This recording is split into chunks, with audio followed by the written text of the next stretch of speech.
tempat di mana kita bisa merasakan sang alam. Tempat menghabiskan waktu dan menikmati indahnya kehidupan. Desa Wisata Lerep.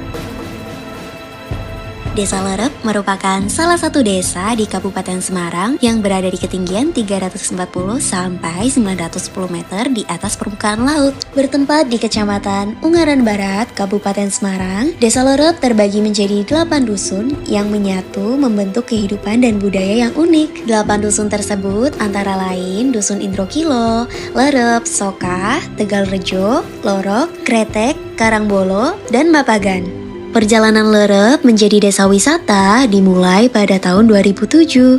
Diprakarsai oleh warga dan pemerintah desa, gerakan ini lahir dari kepedulian terhadap lingkungan dan ekonomi. Dari pengelolaan limbah ternak, produksi biogas, hingga pelestarian alam yang dilakukan bersama-sama. Ya, sapi-sapi yang ada di warga ini kita buatkan kandang komunal di tanah desa. Kemudian muncullah permasalahan yaitu limbah padat, limbah cair yang begitu melimpah, maka itu kita olah menjadi biogas dan gitu. Kemudian warga-warga yang tidak mempunyai lahan, tapi mereka kita arahkan untuk mereka budidaya sapi ternak, yaitu ternak sapi perah. Dari situ apa yang kita lakukan itu menjadi ketertarikan LSM lingkungan, baik LSM lingkungan dalam maupun luar negeri seperti Brand of Earth dari Jepang, JC dari Jerman kan gitu. Mereka sering berkunjung. Salah satu destinasi wisata Desa Lerep yang belum banyak dikenal adalah Curug Indrokilo. Terletak di Dusun Indrokilo, Kecamatan Ungaran Barat, Kabupaten Semarang, curug ini menyajikan pemandangan yang memukau. Udara sejuk dari lereng Gunung Ungaran berpadu dengan rindangnya kebun kopi, cengkih, dan hutan bambu menciptakan suasana alami yang menenangkan. Profil wilayah Desa Wisata Lerep. Desa Wisata Lerep merupakan satu desa di Kecamatan Ungaran Barat, Kabupaten Semarang, yang berada di ketinggian 344 sampai 940 mdpl. Untuk batas desa wilayahnya sendiri, di sebelah utara itu ada Kelurahan Bandarjo dan Sumurjo. Di sebelah selatan ada Desa Nyadono, di sebelah barat ada Desa Kalisigi dan Keji. Untuk di timur itu ada Kelurahan Ungaran.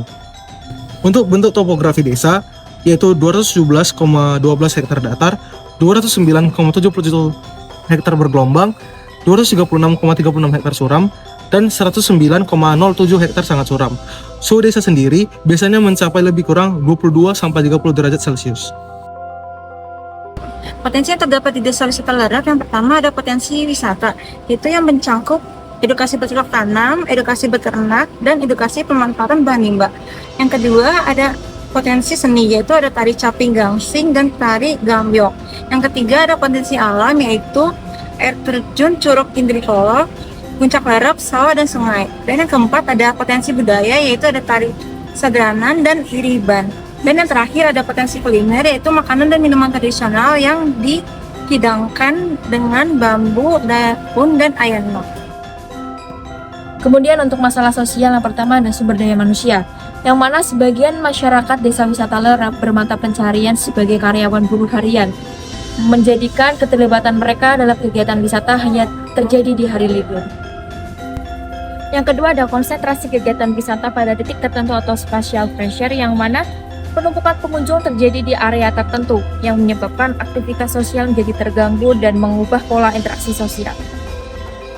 Selanjutnya, untuk masalah spasial di Desa Lerep yang pertama adalah kondisi fisik wilayahnya yang terletak di lereng Gunung Ungaran sehingga memiliki kontur wilayah yang miring dan tidak merata.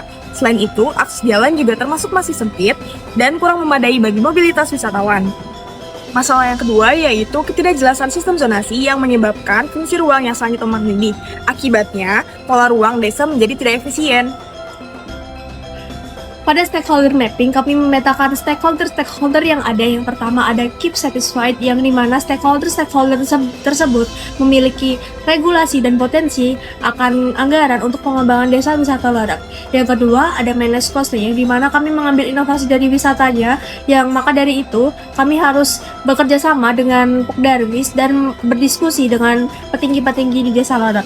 Lalu yang ketiga ada keep informed, di mana stakeholder yang ada harus diberikan informasi atas apa yang ada di desa Lerep. Lalu yang terakhir adalah monitoring, di mana stakeholder yang ada tidak terlalu berpengaruh pada desa wisata, namun mereka juga bisa melakukan pengembangan berupa promosi di media sosial.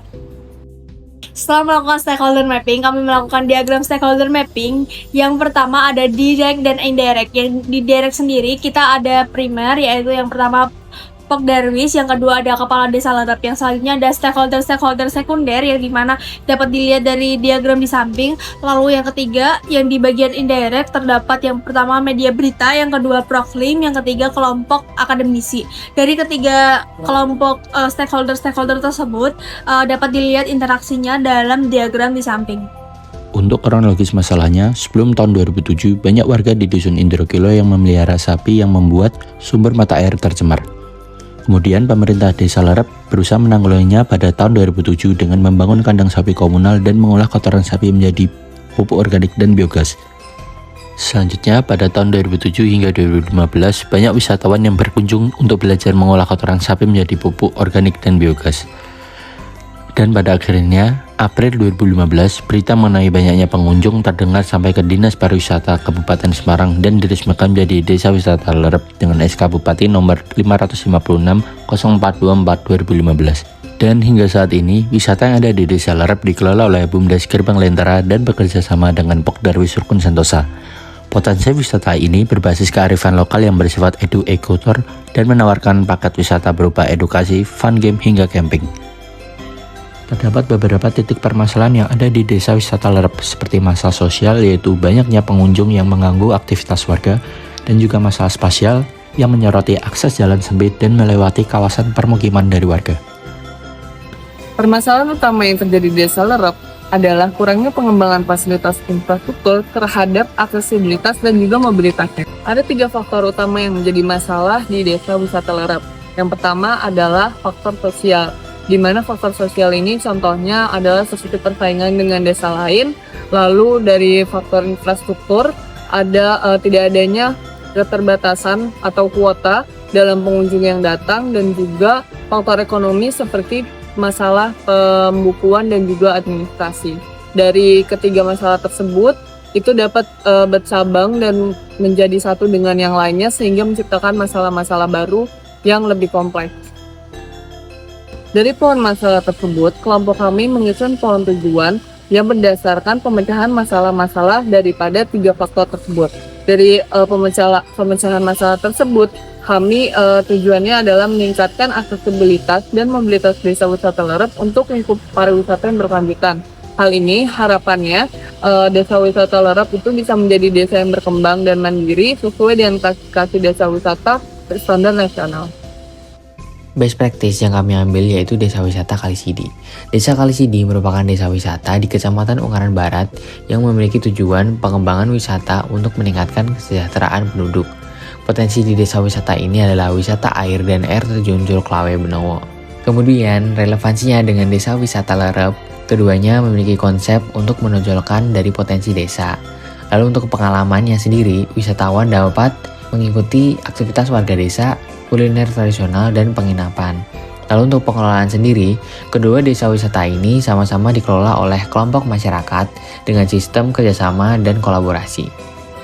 Untuk rekomendasinya yang pertama perlunya peningkatan aksesibilitas dan fasilitas. Yang kedua, kolaborasi dalam pengelolaan perlibatan masyarakat Desa Lerep.